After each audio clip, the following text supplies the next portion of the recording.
Here we are again. It's another pour over marketing. You can tell I slept in late today. You can hear my voice is really low. I know that I'd like to say it's trash, but I'm sure people are like, "Oh no, it sounds good when it's like that." Um, it's it's pretty trash. But I just woke up. I've only been up for about, I don't know, 25 minutes or so. Enough time to make a coffee. So I've had lots of things swirling around in my head around marketing this week, and I have not landed on a firm topic for today. We don't always have a topic. In fact, typically we don't. Typically we just kind of chat and see where it takes us. I'm hoping that is the case today. I'm hoping you people come in with questions and we can maybe even do a catalyst in here. Uh, but as long as I'm riffing here at the beginning, uh, yesterday I was scrolling through Instagram and thinking about my behaviors, thinking about what attracts me and what I'm noticing. And this week, I've been doing a lot of posting social media for Four Horsemen, like trying to get it scheduled out so it's weeks in advance. And that's a lot. It's not like if we take this show and you were to ask me, well, how would you do this on social media to like put the word out? I would say do 3 posts a week. Yeah, you can do more than that for sure, but 3 posts a week, very effective.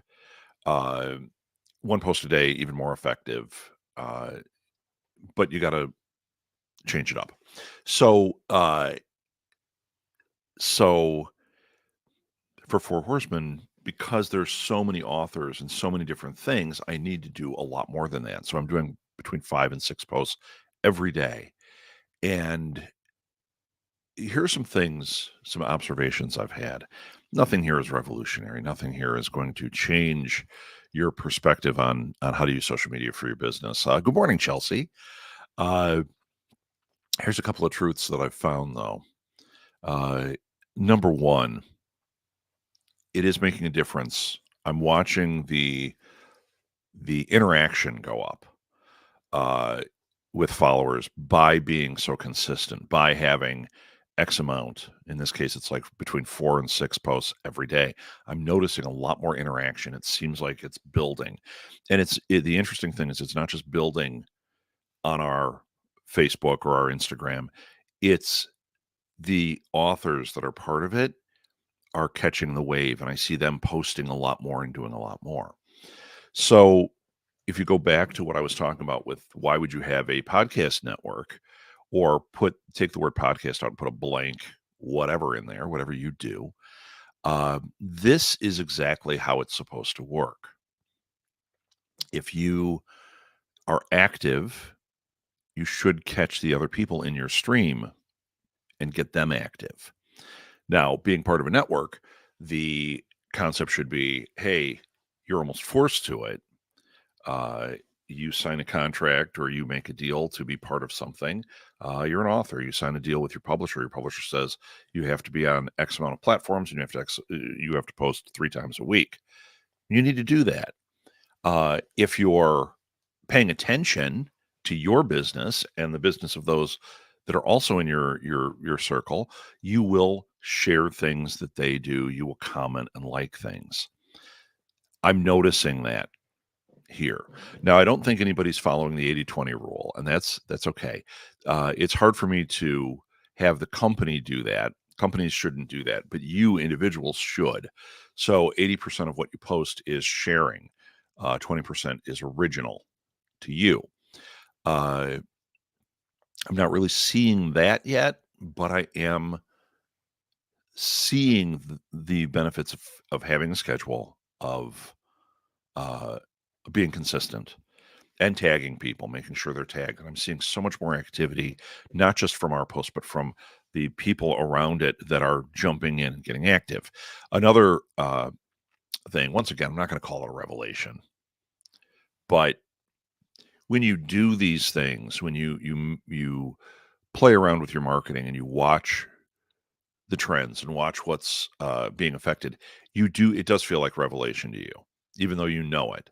Uh, in my case, this week I have tried really hard I'm working on the mix of video versus stagnant image. Now I have this thing I made all about it's back there. That's why I pointed back there. All about like how to create a social media strategy and what you should have on each day in order to be most effective. And in all honesty, I can't even follow it. I know that if I had one other person working with me and I could say, let's split these up, boom, we could do this and it would rock. Doing it alone, it's almost like bubbling underwater a little bit. So you have to pick and choose what you do. Uh, the video thing is part of that mix. That's why I brought that up.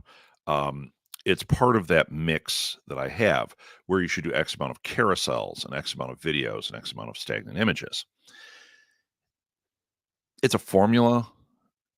I think I've said on here before, there are no hard, fast rules. We're kind of making it up as we go along and watching for what gets effective or what is effective. More coffee, please. Uh, but the video thing has really stood out. And here's something I've noticed when I talk about this with clients, when I talk about it with people that aren't like social media people. That doesn't mean, hey, you go on social media, you look around all the time, you have fun with it. There are people that, hey, Kristen, there are people that are um, like social media managers almost, like this is their jam. It's kind of like how my jam is podcasting. Like when we get into that realm, it's like breathing to me and I understand so much, which is why I can create shows as if they're falling out of me. It's just like bam, bam, bam, bam. I can create shows all day that instantly have the factors that make a good show and make a successful show. I just know it because I'm immersed in it. There are people like that with social media. I am not one of them. Uh, I use social media as a tool. I sing its praises. I try my hardest, but frankly, it doesn't just come to me and go, got it. And I think a lot of us are that way. Now, when I was talking about the video part of it, I know that most of the people, clients and that I talk to, when I bring up the video thing, they think it's them doing goofy dances on TikTok or that they have to have all this production and all that, when in reality, you really don't. Um, I've been taking like a cover to a book and announcing available now. And then for the background, I use a video from Canva that just kind of moves or whatever that fits the theme of the book. I also tried A/B testing this where I did a stagnant image that had the words and everything, and it was clickable. And what I noticed is there was the same amount of clicking from the image or the text, but there was more likes on the video. Same image. The only difference is this one, the background is stagnant. This one, the background is a video image of the same thing. So if it's like leaves falling, the background is leaves falling. Here, same picture, but they're moving. So what it tells me is what you already know, which is video is important. But it doesn't have to be big production. I'm cracking these things off in Canva, like they're nothing. I did the other day, we had to do a bunch for ARC readers so that people could read the book for free and then give us a review, which everybody listening, I encourage you to do as much as you can because it really helps the author.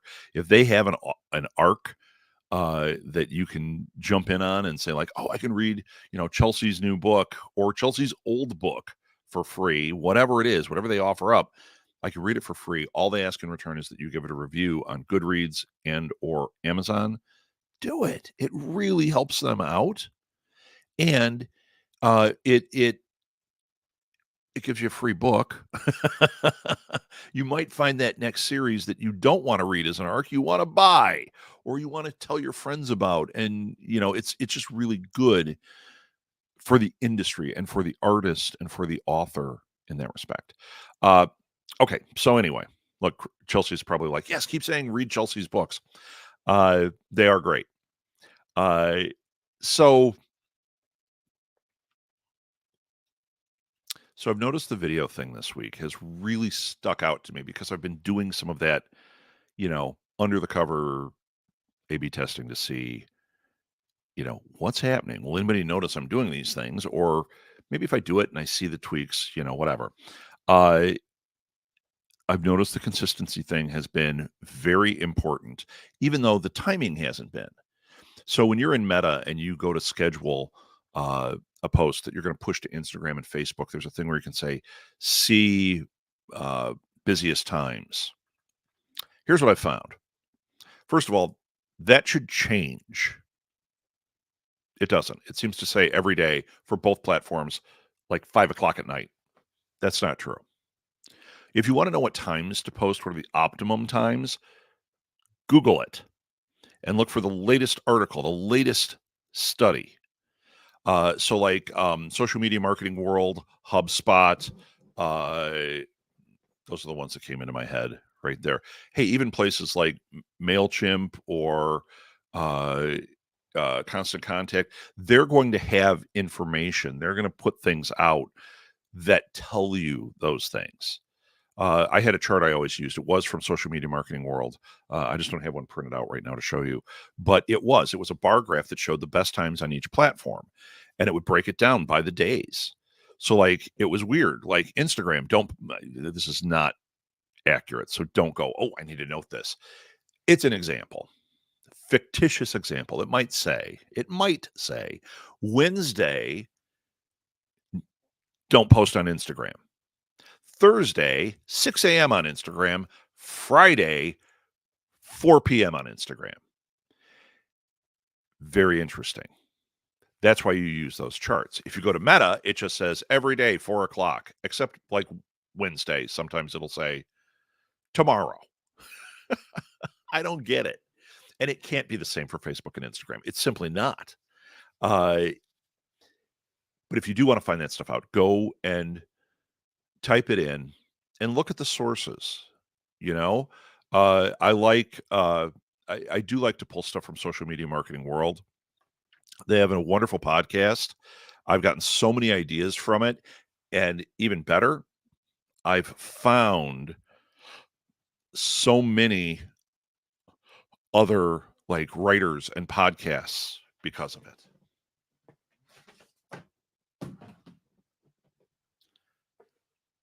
So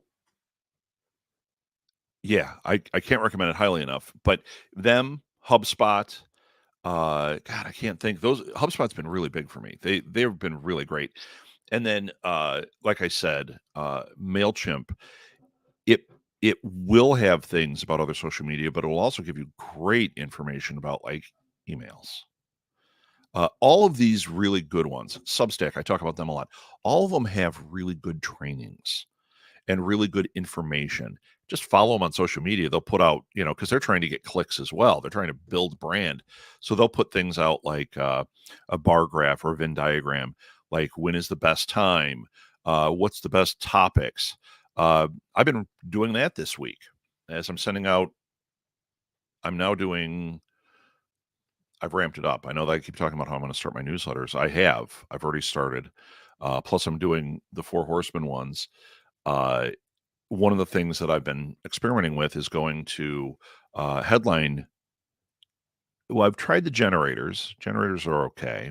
They tend to use AI, which is fine. AI just pulls from what are the ones that are trending. You ask that question, what's a trending topic for, or a trending subject line for a book sale? And it'll give you a bunch of different ones. But even more important than that, through some of these other sources, I think it was through Social Media Marketing World, I found one that grades it.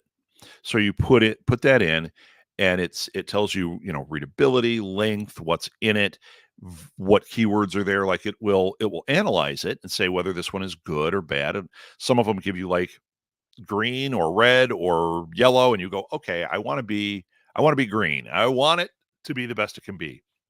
I might give a percentage. Anything over 80% means you're hitting all the right buttons. Does it mean it's going to be successful? No. It means you're doing all the right things. Let's see what happens. So I've been using one of those. Uh, the funny thing with that is I keep finding that I'm going back and using almost the same one that I originally plugged in. All it will be is a tweak. Now, does that mean I know what I'm doing? No. It means that my initial instinct, because I think about it before I plug it in, is telling me, yeah, okay, you're on the right track. Maybe you need to add, you know, a hand up emoji, or maybe you need to put caps at the beginning. I just had one that was really good where the suggestions it was giving me was like a headline, a call to action in all caps that said, and all the suggestions kept giving me something like this, like open now, and then it had this thing. And I had sent one of those, and I got my open rate was maybe 20%, which is better than average, but not close to what I get usually.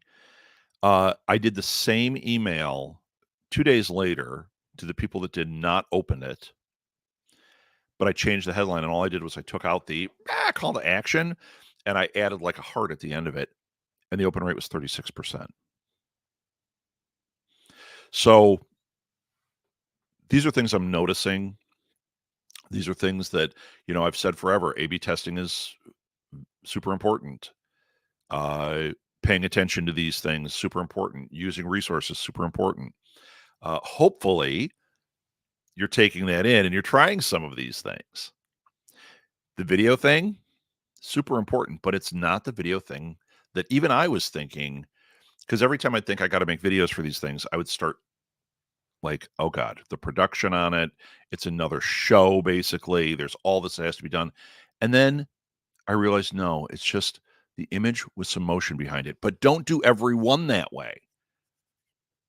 I don't know what the percentage is yet, but I do know when I do a mix, I am seeing more activity.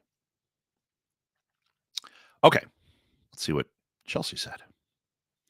I love reading ARCs. Haven't had a ton of time to read lately, but it's so great and so helpful to us, the authors. Yes, it totally is. It is super helpful. And here's the thing: as now, you guys, you're marketing your businesses, right? Or hopefully you're learning about it and figuring it out. One thing that you are going to discover is uh, you want that word of mouth. You want that. You want to find those, even if they're like little tiny tools that move the needle for you. Okay. ARC reading for writers actually is one. Uh, I get indie writers that I've talked to that say, oh, I would never do that. Then I'm giving away a book and I need to sell those books. I need to make money. Yeah, sure. But have somebody read it. The condition is they have to review it. If you can get yourself up to 20, 30 reviews on Goodreads, it's something that changes the algorithm a little bit. You get noticed more. Same thing with Amazon. So my book, okay, Pod Life, held that in a weird way. What we did in the beginning is we just asked people flat out for reviews. We said, look, you can, people that bought the book. We had a whole bunch of people that bought it right at the beginning. And we contacted the ones that we had contact information about. And we said, would you please give us a review on Amazon? It would really help us out if you enjoy this. It's going to help get it in front of more people. And you know what? I would say a dozen people maybe did that. Then I started looking at some of my competitors, other people that had written podcast books, and I was noticing very few of them had even one review. All of a sudden, mine looks shiny and new and cool because we had people writing really good reviews about it. It helps. So when you have a publisher like Four Horsemen that offers ARCs, I mean, every day I'm posting a thing now that is read this, get the ARC for this book. Could be the first in series, which is always a plus. Could be the fifth one in the series because we're just trying to get some some reviews out there. And be honest with your reviews. That makes a difference too. Kristen, where are other people commenting? Do you mean on this show? Nowhere that I know of. Right here. Today we've got you and Chelsea. Kristen and Chelsea are my two that are in here.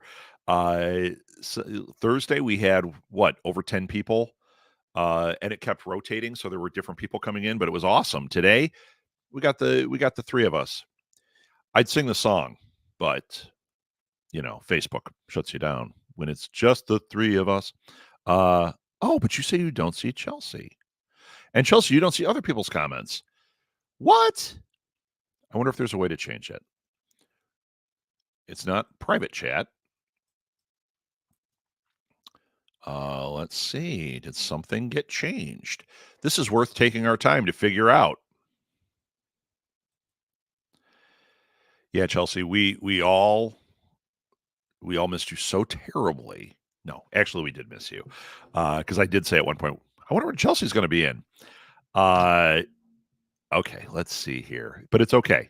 These shows are on the YouTube channel and they are on the Facebook page, so you can always watch them. Thursday was pretty rousing. Now, Thursday was about podcasting. People may be watching from other channels. Are you guys seeing Chinto's comment? I am not seeing anything here that allows me to change comments. So maybe if you're watching on Facebook and you're commenting, you're not seeing it if you're watching it straight through StreamYard or through. Oh, wait, Chelsea saw it. Kristen did not. I can show you. Kristen said no. Chelsea said yes. Hi, Chinto. Glad you're with us. Okay, so here's another thing that I saw. This was a marketing thing I saw this week. In fact, I saw it last night, and I have not stopped thinking about it. And that's always a good sign for a marketing thing, good or bad. Not that you want to create something bad, right? But that, oh man, I feel like I'm choking. But that there was something there that was worth me exploring. Kristen is direct on Facebook. I have no idea why you're not seeing these comments, Kristen, but I'll try to share as they come up. It's just going to make it tricky to have a conversation. So, I mean, with you and the other people, but I'll keep sharing them. Everyone that pops up, I'll pop it in. Okay. So last night I'm on Instagram. Molly was coming home from work. We were waiting for her. So we're both sitting there on our phones, just kind of scrolling. And I was looking at all the posts that had posted over the last couple of days for Horsemen and some of the other stuff. Like I did a show yesterday, and I wanted to make sure that the posts had gone out there. Which, by the way, all these things have been brewing. They're going to add up to some of the new social media strategy for Southgate Media Group. I had some revelations yesterday about ways to make that pop. So anyway, I'm scrolling, and on Instagram, most of it is video now. I still see stagnant. The ones that seem to work best that you don't scroll past are the ones where you see the little dots at the bottom where it's a carousel. So it told me, okay, put an effort to make as many of your posts have an element of video to them as possible, and do these carousels. Now, if you go with that scheduling thing that I had, the thing that told you this is a boiled down effective way to create a social media strategy across platforms, including, I want to say topics, but it's not the topics. You're going to come up with the topics. It's the themes. Okay.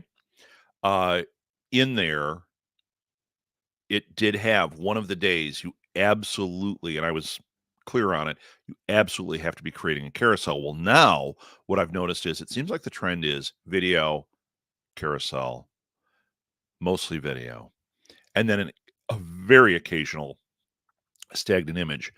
Um, it's interesting when you really start analyzing it and watching what other people are doing. It tells you what the trends are going to be and what attracts you. What I noticed was my own behavior, which was what I was looking for, and I thought about it afterwards. I try to be just scrolling and then stop and go, wait a minute. Oh, Michael Copeland, yes, reels, super important, right? uh Here's what I noticed. I was stopping on I wasn't stopping on the videos that were a person talking to me. I was stopping on the videos that showed something cool and the camera moved in the first split second. So there was a little bit of motion. It attracted me. I watched for a second before I moved on. So we've all talked about how I like coffee a little bit, right? What do I find myself doing? Every time I see a coffee post, somebody's got the inside of their coffee cup or the inside of a coffee shop, I always stop and look. Especially when you have those, the calls to action or the headlines, best coffee shops in Portland, best coffee shops in Chicago. I always am a sucker, right? I always stop and look at these things. And same thing on TikTok or wherever. So last night I'm scrolling and one comes up and it said, uh, like, best new idea in Chicago coffee. And I'm like, what? And I stayed and it showed this coffee shop. Oh, we're going to look at that in a second, Michael. That's good information. Uh, it was this coffee shop that I had not heard of. And I wish I had it. Here, I actually do have it so I can tell you because I sent it to everybody in my family to make them go with me. Ah, this was it. It wasn't best coffee shops. It said, and I can't get it to pause, where to get coffee flights in Chicago. And it showed an image of a flight of coffee drinks. And it just had this tiny bit of motion to it. And then it went into essentially like a video carousel where it's showing Ancient Grounds Coffee. It's showing the shop, the inside of the shop, and then it's showing some of these coffee flights, but it's showing not just the same four, it's showing more and more and more. It was, uh, I must have watched it 20 times. It was very clear. It tells you the hours that they do the coffee flights. It shows probably 3 or 4 examples of the coffee flights. They are really unique and fun looking, like one that has Honey Nut Cheerios in the coffee. And they're all like shots. They're all like smaller. Oh my God. It completely got me. I want to go so badly. But what I noticed was it had this video element. There is a woman drinking a coffee at the end, but that's not what attracted my eye. It was that little bit of motion, kind of a unique idea. It was expressing value to me immediately, but it was playing with the lizard brain. Here's a little motion. Here's a little video. Worked beautifully. Okay. And Kristen, I know. I don't know why you're not seeing it. It says one person is here. Well, there's only 3 right now. So that might not be true either. Because I see more than 3 names in here that are interacting with me. Uh, so God only knows what's going on. Maybe it is the other platforms. Maybe people are, if they're watching on YouTube, maybe it doesn't tell it here, or if they're watching on Facebook. But everybody, I think, watches on Facebook. All of these say Facebook, so I think you're all watching on Facebook right now. Who knows? All right, Michael, this is a great point. Facebook rep says they're pulling Reels from Instagram to Facebook because there's not enough creators creating Reels direct on Facebook, which is dumb. Uh, dumb. Oh, you're not creating enough over here? Yeah, but you're filling with content and you're both the same company. Let it happen. But you know what? They're not going to listen to us anyway. Uh, Obviously. So, okay. Well, that's ridiculous. Uh, if they push a TikTok video over to Facebook and I watch it on Facebook, it makes me realize they have these reels that I enjoyed over at TikTok, so I might go follow them on TikTok. If I'm seeing the same reel on Instagram and Facebook, but one of them is primary Instagram, one of them is primary Facebook, guess what? I'm going to be on both. Chinto is watching from the New Media Lab Facebook page. Chinto, do you see that there are other people in here? I'm wondering. Michael, so you get more traction of your post reels on Instagram. Right. But we're talking two different things. They're trying to get traction. I'm trying to get followers every place I can. Regardless, it's just another. I mean, come on, Michael, you know this too. They keep changing the rules, trying different things. What am I talking about with A/B testing? It's the same thing. They're A/B testing. Let's try it out. Let's see what happens. Maybe it'll make the numbers go crazy over here. Maybe it won't. We all have our own perspective that we're working from, that we think, well, the world should work this way. But in reality, everybody's just trying different things. So I guess the bottom line is, if you're going to start creating some reels, double it up. According to Michael. Okay. Are you streaming it in multiple pages? I am. It goes to Southgate Media Group. It goes to New Media Lab. It's supposed to go to mine, but I don't know if it is. And then it's going to the YouTube, the Southgate Media Group YouTube page, which is going to change. For some reason, I'm having a hiccup with getting it to do it, but it is going to stream on the New Media Lab YouTube channel. And then some of the video will be available as a show on the Southgate Media Group one. Success! Kristen found us. And Chinto with a big yes. Okay, here we go. That may be why people are on different pages. Yeah, it could be. It should be. Even being on different pages, in the past, I haven't had anybody say that. I've had people interacting, and I know they're in different places. They are writing in here, and they're seeing the other people, at least to my knowledge. So you were on the Southgate Media Group one, was it not? So you couldn't see it from there, but you could see it from New Media Lab. I wonder if, since I post it through New Media Lab and share it to Southgate Media Group and to mine, I wonder if that's why you don't see the chat. Interesting. Or, hold on, it's different than that.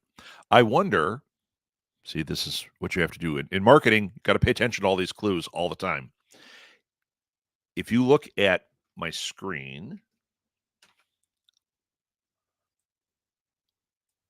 here, watch how fancy I am. Window. So if you look right here, you will see how groovy this is.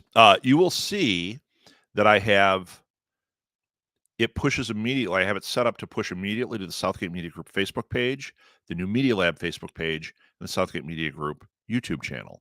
Maybe because I'm doing that, if you're on the Southgate Media Group one, it only shows you the chat from that one. If you're on the New Media Lab, you're only seeing the chat from that one. Could be. There was somebody that commented on last week's on YouTube. There were a couple of people actually last Saturday that commented, and they did not show up in the thread. So maybe that's a clue. Interesting things are afoot at the Circle K. And it looks like somebody else made a comment. There we go. There we go. I'm going to get rid of that. Okay. So now that I've gone off for 34 minutes about these ideas of things I've been seeing, what kind of questions do you guys have? Does anybody have a question they'd like the hive mind to answer? This would be a great time. While we're doing that, I can stop screen. I am going to show some marketing of my own.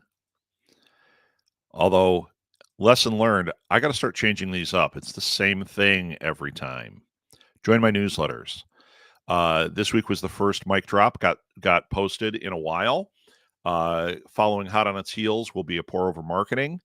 I plan on doing a lot more with those. So join those newsletters. They are on Substack, or you can go to like the Southgate Media Group, southgatemediagroup.com, sign up for our newsletter, and it's supposed to push from Substack directly there. Let's see, what else do we have? There's the YouTube channel at New Media Lab Pod, and that is the one that I'm going to be building out. It takes a while. I'm going to be building that out so that it has these live videos there. You can go right to the YouTube channel and watch them there. It's going to have some clips. Believe it or not, we know we've done a couple of interviews on here. I've actually had some people reach out. They like my 3-question interviews, and they've asked, is there a way that we can do some of that, like 3-question marketing interviews that can live on your YouTube channel? Yes, so much yes. In fact, Michael, I'm going to invite you to do that. I know we've tried to line it up to have you as a guest on here, which we will do. But I think it would be kind of fun if we picked a subject and said, hey, let's do 3 questions, and we just have it live on the YouTube channel. So pay attention. That will be happening. Chelsea, I get more traction on posts about me personally instead of my books. Yes, because people know you've got the books. You want to put the mix where you do some book stuff every couple weeks, but most of the time, the Chelsea Burton Dunn story. At first, I was talking that as an avenue to get more followers. Oh, I'm reading it in this small print on here. At first, I was taking that as an avenue to get more followers, but now it's just frustrating.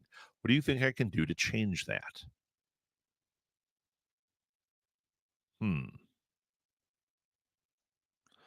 Taking that as an avenue to get more followers. So, Chelsea, I'm going to ask you, what is frustrating about that? Do you not like sharing your personal stuff? You want it to really just be about the books? Who's running ads on social media and what platforms? Ah, hey. So I was usually, Michael, when we play Catalyst, it's what question do you have that you want to get an answer to? But this is one where you're taking kind of market research. Yeah. Is anybody running ads on social media, and what platforms are you running it on? So while we're talking to Chelsea about her stuff, keep thinking about this question.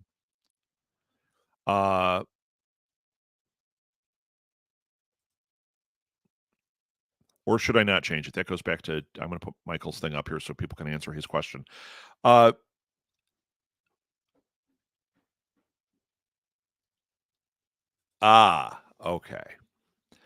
Chelsea wrote, when I said we're talking about whether she should, are you saying you should ditch the book posts? Not necessarily. It just feels like a lack of interest in my work. We're going to stay focused on this before I put Michael's thing back up. Okay, so here's what I would say. I'm going to give my 2 cents on this, Chelsea. First of all, you do want to keep doing both. Okay. Now, with your books, we could look at your books. We could look at what you're doing on social media regarding your books and see, is there a way to build interest in your work as opposed to just showing covers? You're getting interest for you personally because you're interesting. Is it making book sales creep up? Well, if it's not, or if you feel like you're not getting like renewed interest in what you're doing with your books, we need to look at that and say, okay, we have something working for personal, but how do we get more about the books out there? Putting your cover videos like this or this one, boom, those are good once in a while, but I dare you to be more creative about your books. Do the occasional post. If you like this, you'll like this. Do things like show, if your book takes place in a castle, find a local castle and put images, go out and shoot some video. Like, this could be where this happened, or do things that are book centric, but don't make that your entire strategy, right? Oh, Michael, I know I'm small. There are no small hosts. Come on. Now I could get rid of that too and get rid of my joke. But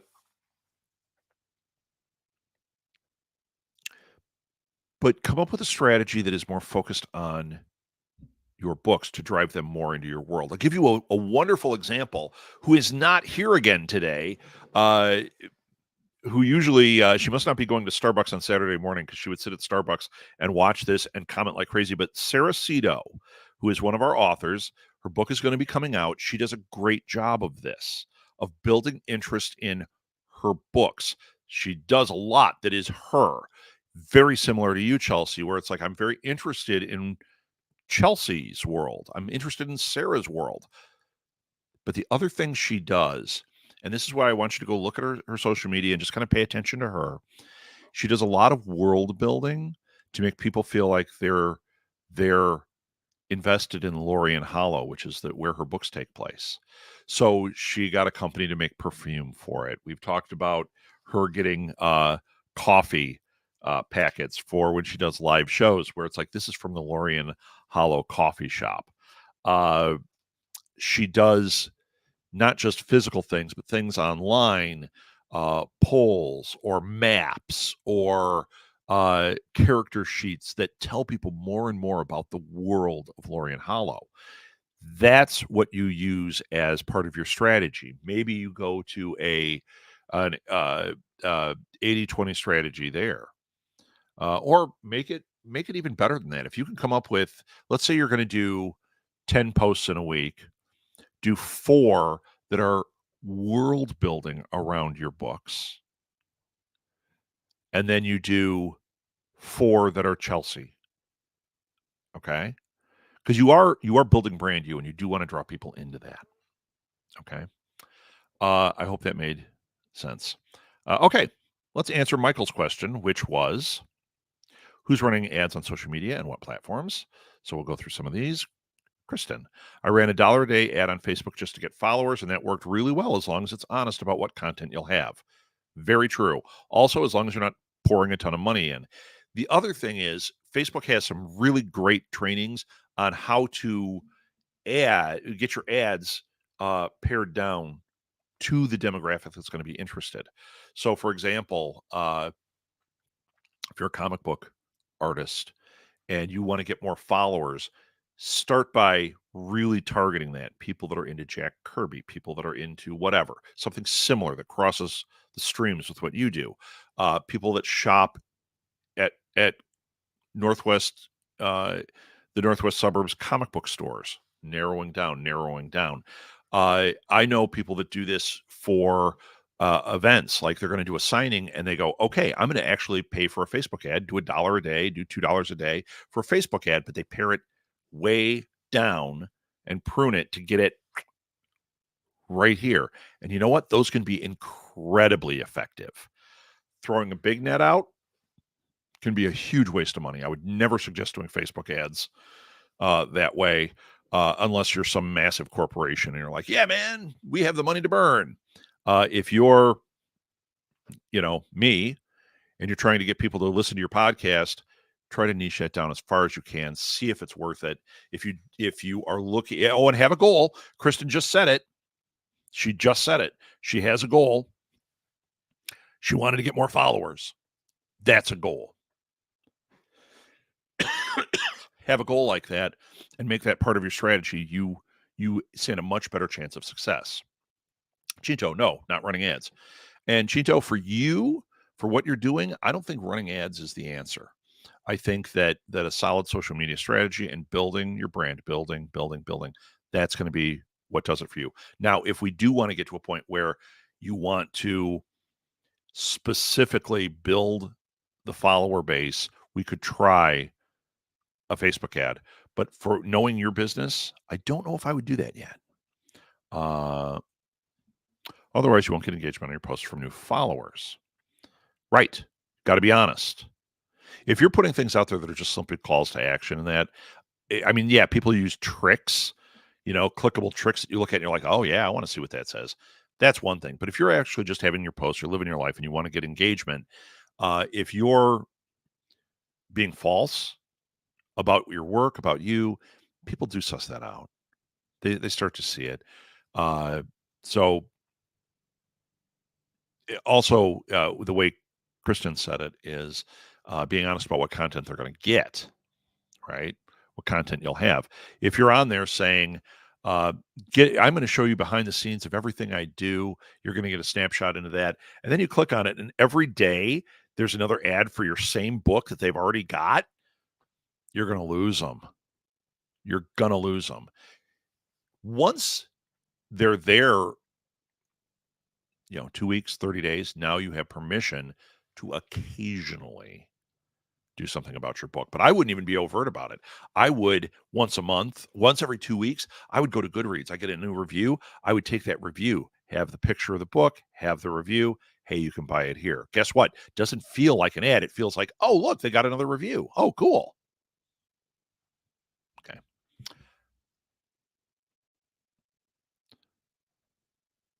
Okay. I've done the opposite. I think, Michael, you're going to have to explain that because I would love to hear it. Kristen, and test an ad and change it based on the types of people coming in. I was targeting people who like dogs and cats, but found that some dog people hate cats. So I did just target cat people. Yeah, that's one of those things too.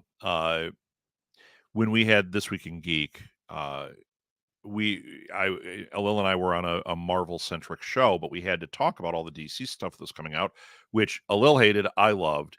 But what we found was if we let the This Week in Geek stuff that actually where I said the DC stuff was good bleed over into our Marvel stuff, we would lose people and we would get people that were annoyed, even though it's like, no, we're just nerds. We're just all liking this. So yeah, you kind of have to follow where their interests are. And you know what? If those interests don't align with you, let's say Chelsea, you're a dog person and you're like, well, when I do dogs and cats, because I like them both, but at the end of the day, I'm really a dog person. But the cat people are the ones that are, here. You have to make a decision. Do I want to keep alienating? Do I want to go with the one that I'm going to have the most to say about because I like better? I don't know. Uh, I'm reorganizing my workstation to make it more photogenic. That's a great idea. In fact, there was an article uh, way back, like we're talking. This had to be in the 80s, like mid 80s. There was an article that was about uh, Kevin Eastman, one of the two that created the Teenage Mutant Ninja Turtles. And he had funded a comic book museum on the East Coast that looked super cool. It's closed now. It was really cool. I really wish I could have gotten to it. I never made it. But in there, and this is pre-social media, this would have been he would have done this on social media all the time. They took an overhead photograph of his workstation, right? And in the museum, I believe they recreated it. So it had the photo of it, but they recreated it with all the toys and pens and stuff. And the thing is, I remember seeing that mess, but it wasn't a mess where he worked. It was a mess around because he just had so much fun, creative stuff. And I remember seeing that, and it ignited my brain. I was like, yes, I don't want to live in a cubicle. I want to know that this guy that's creating these fun turtle things is in a fun environment and that he likes this stuff. So be careful of scrubbing too much, Chinto, is what I'm saying. Yeah, work in progress is where it's at. Just like actors, if you can do behind the scenes, hashtag BTS or hashtag behind the scenes shots, you're on a commercial, you're on a film, get a couple of those and put them up. People love those. Okay. I run video view ad to no target, show to everyone, show video to people that watch 50% or more, then show version 3 of version 1, then show version 3 to people who watch 50% or more version 2, create custom audiences from video views. Yeah, that's higher level marketing stuff Now you're doing ABC testing. You're really trying to manipulate it, and that is really how you do it, or that's one of the ways you can do it. Uh, I agree with that too. But Michael, you know it too. There are a million ways to slice this pie. So I'm suggesting one way that, knowing my audience, might work great for them. But this is solid. This is solid. I don't know why you said no. Did I say something to upset you? Or are you saying you'll never come on my show? I don't know. I'm going to go back to what your strategy is. I like this. Uh, oh, you're saying no to how you wrote it. Video 1, then video 2, then video 3. Take them down the path. Yes. So you're creating a funnel. You're not talking about A/B testing. I was talking about how you could use that as an A/B testing thing to see where do they go. Then eventually, when you get to the version that works the best, you expound on that. You're talking about creating a funnel where, big funnel up here, take them down the path. Go to 2, see who sticks, see what you can get them to. Video 3, get them into something more. Yeah, that funnel stuff is great. Uh, I like it for newsletters. I like it for content. Uh, it does take thought. You do have to build out from it. So people that are just kind of learning how to do this stuff, it might be one of those things that they go, "Yeah, I can't, uh, I can't do that much of that." Uh, but at the same time, yeah, you are totally right. And in fact, those of you that are watching that have these, uh, that are trying to market your stuff and trying to figure this out, uh, what Michael just said and what I've been saying here, take those two things, throw them in a blender, figure out what works for you. The bottom line is you want to give it thought. I know full well, I know Krista does this, I know I do this, I know Michael does this. We sit down and think about, and maybe you take notes of, what are the things that are working? What are the things? Where do I want them to go? How do I build a funnel?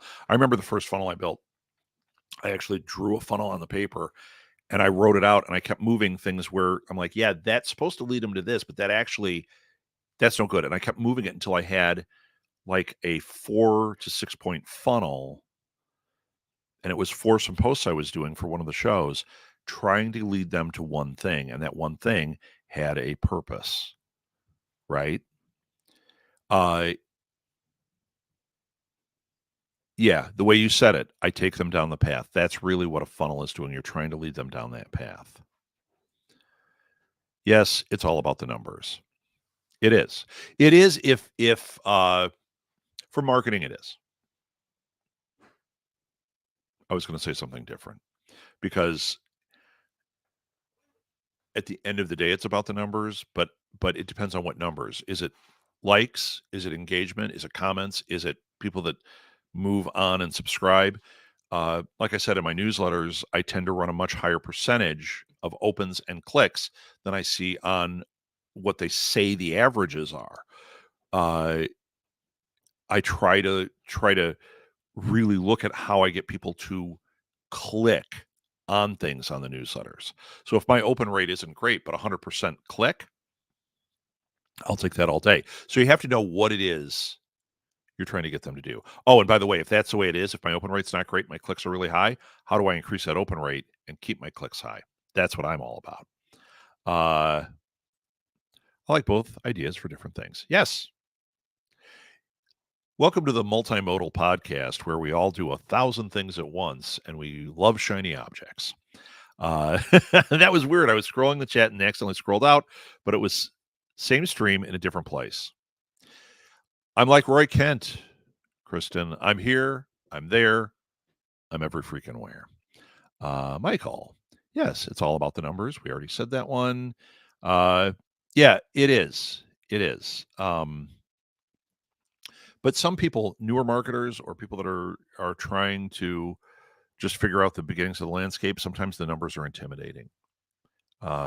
So yes, it is to your marketing people, but for you starting out, don't get uh too bogged down in it.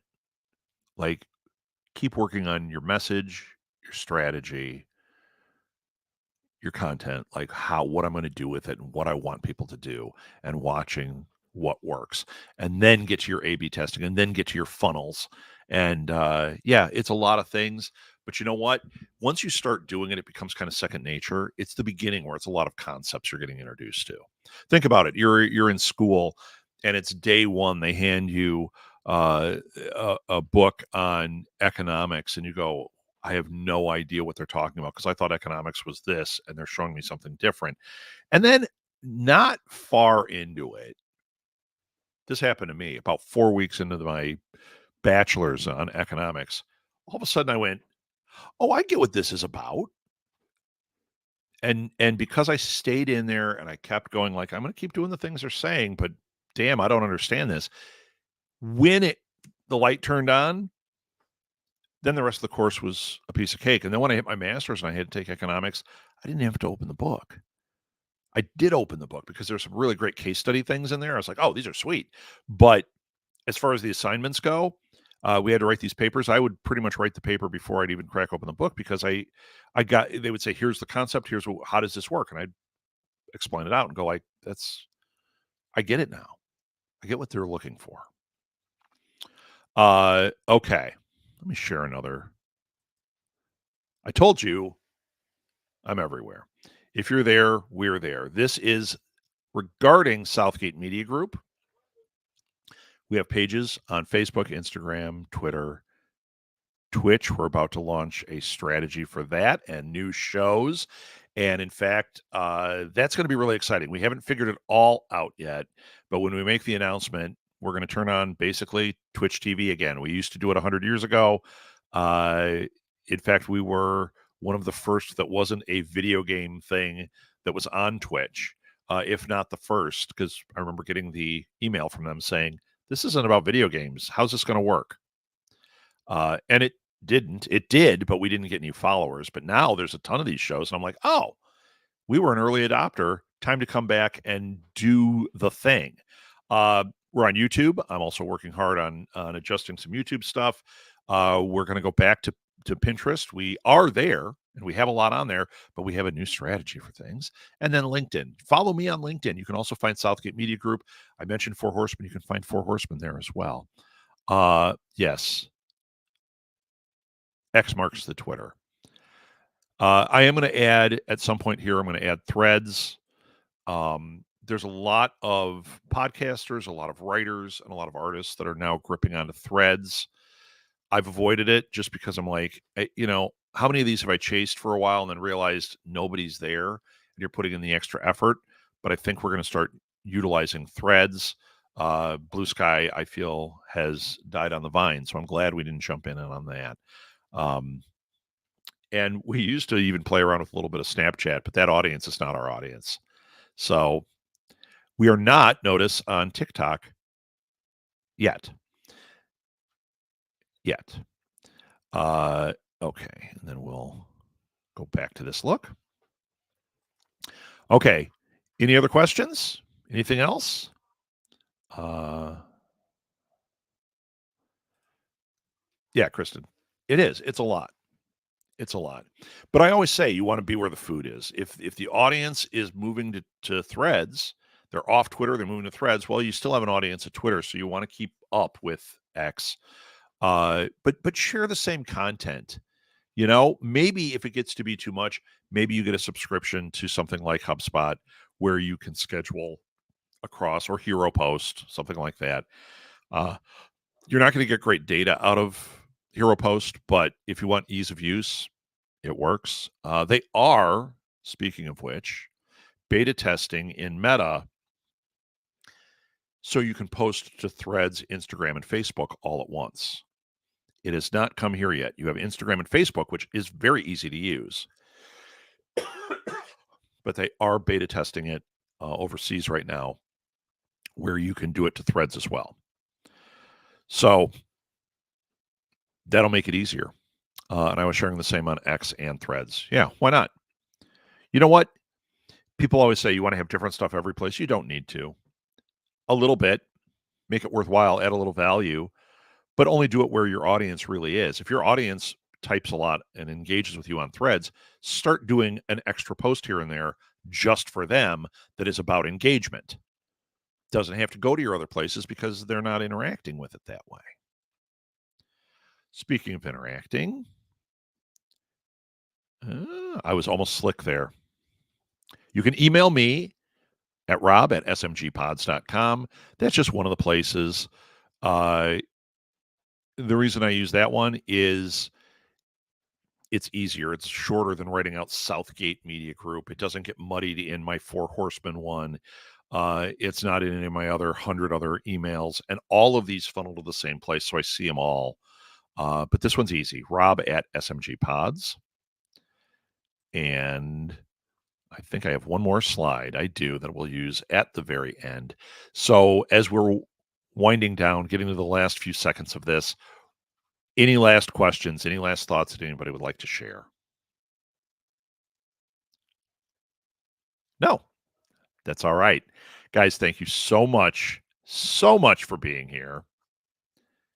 This was brought to you by Southgate Media Group. I'm really proud to be able to say that again. Exciting things are afoot.